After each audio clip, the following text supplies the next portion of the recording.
The DOGE bros visiting Capitol Hill. World's richest man Elon Musk and Vivek Ramaswamy meeting with lawmakers discussing the newly formed Department of Government Efficiency.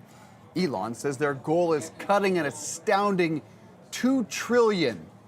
Yes, that's $1 trillion from federal spending, and that is nearly a third of our entire budget, most of which consists of Social Security, Medicare, and Medicaid. Let's talk about this with Christopher Zara. He's the senior editor at Fast Company. Christopher, good to see you. So I think we can all get behind the trimming of federal bureaucracy, but can we first dismiss with this ridiculous number of cutting $2 trillion from federal spending? Yeah, I think we can. I think we can do that. I mean, I don't think anyone that I've seen thinks that's realistic. The Wall Street Journal, not necessarily a liberal newspaper, has come out and said it's not realistic. So yeah, I think we can safely say that the $2 trillion is probably not going to happen. I think it goes back to the idea that Elon Musk is not afraid to overpromise. He's done this for years in the private sector. He runs lots of big companies, and he makes promises, and that sometimes he doesn't deliver on. I mean, the Cybertruck is a great example. It was repeatedly delayed. He made promises about when it would come out, and then it didn't come out at that time. So there is a track record with Elon Musk when it comes to promising things. I would say that you have to take the specifics with a grain of salt when you're talking about a specific, a number like $2 trillion, like that. I just don't see it happening. I think a lot of people would agree that it probably is not going to happen. Yeah, the man has done some incredible things. The achievements probably no one in Earth history can equal. Right. Look what he's done with SpaceX, for one. But yeah, these numbers he throws out. The other one, of course, is a reduction of 75% in the federal workforce. Could the federal government function? Well, that's a good question. I honestly don't know the answer to that question. I do know that when you talk about cutting 75% of staff, yes, he theoreticis did that with Twitter when he bought it. He had come out and said that he cut the staff by, I think, about 80%. Twitter now is X, so the social media platform that he owns. That's a private business where he has the right to do that, and he did do it. You could make the argument that Twitter still exists. Maybe it's not as good as it was, depending on your perspective, but it's there and it's functioning without the staff that it used to have. So he might use that as sort of as a way to say, look, I can do this. I have a track record of doing this. But when you're talking about cutting government workers, there's a lot more bureaucracy. He obviously can't wave a magic wand and just fire people here. The DOGE agency, the government, the quote-unquote department that he's running is not really a department, so he's not going to have final say. There's going to be a lot of pushback, probably lawsuits, and members of Congress who will not like where he decides the axe is supposed to fall. So it's going to be interesting to watch. It's not going to be as easy as him doing a mass layoff at Twitter or Tesla. Yes, he wrote in the Wall Street Journal, they are entrepreneurs, not politicians. And just to clarify your point, do they have any actual authority here to make cuts? I mean, as far as I know, they do not. President-elect Trump is not even the president yet. So when he is sworn in January, and then when this actually comes to pass, and they start to build a team, and they start to really deliver their suggestions, we'll see what kind of influence he really has. I think it's kind of up in the air. It's not unprecedented to have an advisory committee come in and weigh from the private sector, come in and weigh in on these kinds of things. I think past presidents have tried to cut government spending and cut regulations. President Reagan did it, Clinton did it, and now Trump's going to try to do it. So I think in a lot of ways what they're doing is conventional. I think the unconventional part comes in the delivery of Musk's style and how he uses social media as a platform to blast out his opinions in real time. So I think that will be a new element that will make this more dramatic.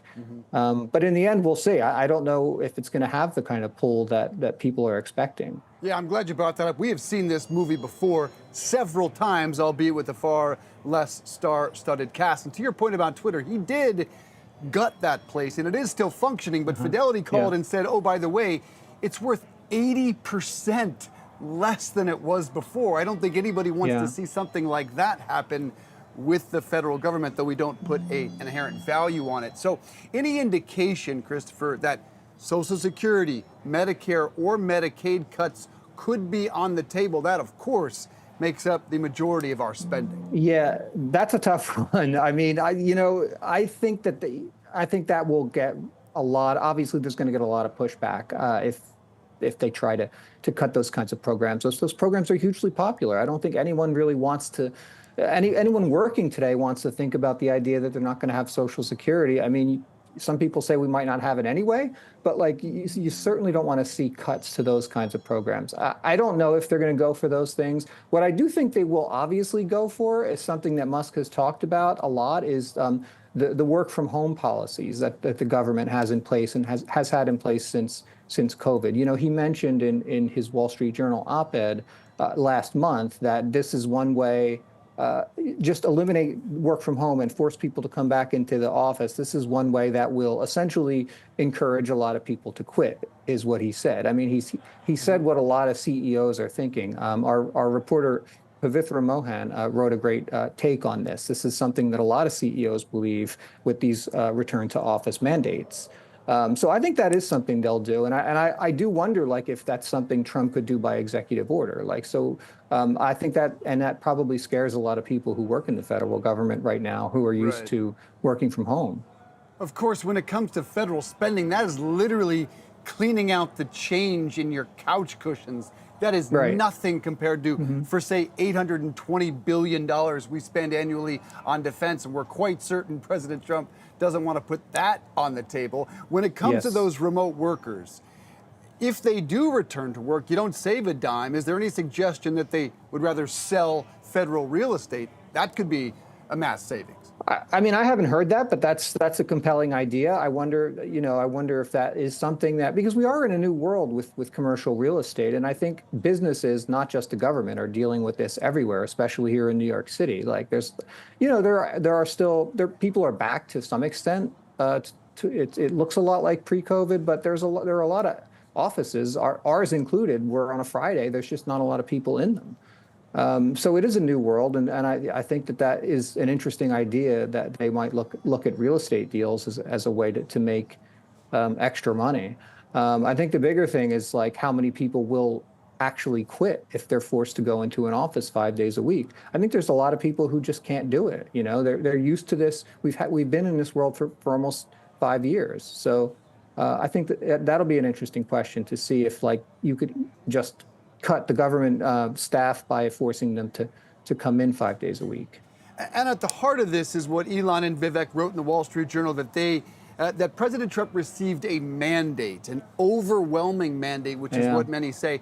And one could argue that is not what happened. I know the Electoral College score looks that way, but when you look at the popular vote, it is actually very trim margin. Is there bipartisan support? Do you think they have a mandate? And is there bipartisan support for cutting the size of the federal government? I mean, the mandate word is a pet peeve of mine. I just actually looked at the popular vote margin. It was less than 2%. You know, Kamala Harris did reasonably well. I mean, this was a tight election. So, like, to call it a mandate, I just think is false. Whether they have bipartisan support is another interesting question. I think Elon Musk has indicated that they will use resources to go after politicians who don't fall in line and don't vote the way President Trump wants them to vote. So that's a scare tactic that might actually work and might get people more on their side. But people in Congress, members of Congress, they all have their they all have their own individual, like, needs. So, like, it depends on the program. If you talk about, like, say they want to cut Amtrak spending, there's going to be people in the Northeast, Congress people in the Northeast, who are going to be like, you can't do that. Our constituents rely on Amtrak.